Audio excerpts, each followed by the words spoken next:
Welcome back to You Are All Charlotte, my debut time travel horror novel, which is out right now in paperback and on Kindle Unlimited.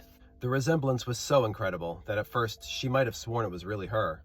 A trick, maybe a scam, Photoshop, or even AI. But there were minor differences. Charlotte's nose had been a touch thinner, and her chin the tiniest bit wider. It wasn't Magda after all in the photo.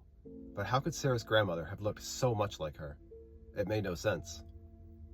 Back then I was Charlotte's steward.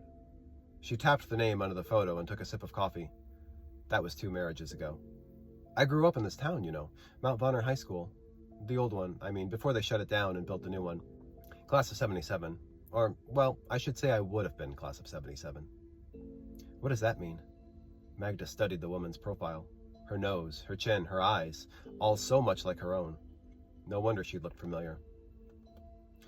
I got pregnant my senior year. Charlotte sighed.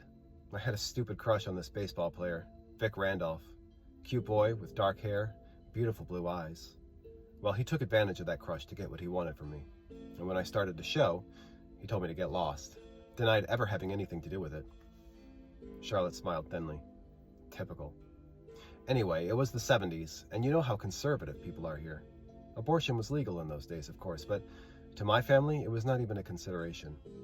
My parents made that very clear. She shook her head. So I did the only thing I could.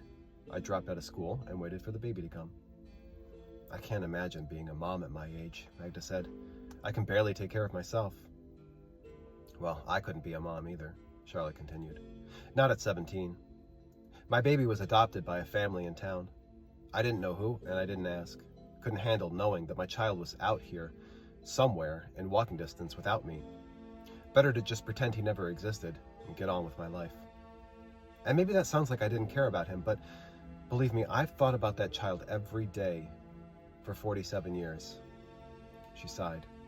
People around here, though, they don't forget either. Tell me about it, Magda said. Bridget and her friends needling her about Jimmy and her father came to mind. She gulped her latte and wiped foam from her lip. They called me loose, slut, grown adults, women even, shaming a 17-year-old girl. You can't win, Magda. You cannot win with these people. If you abort the fetus, then you're a murderer. But you do what they want and have the baby, and now you're a whore. My church kicked me out too. The pastor took me aside and told me girls like me weren't welcome. My parents apologized. Not to me. To the pastor,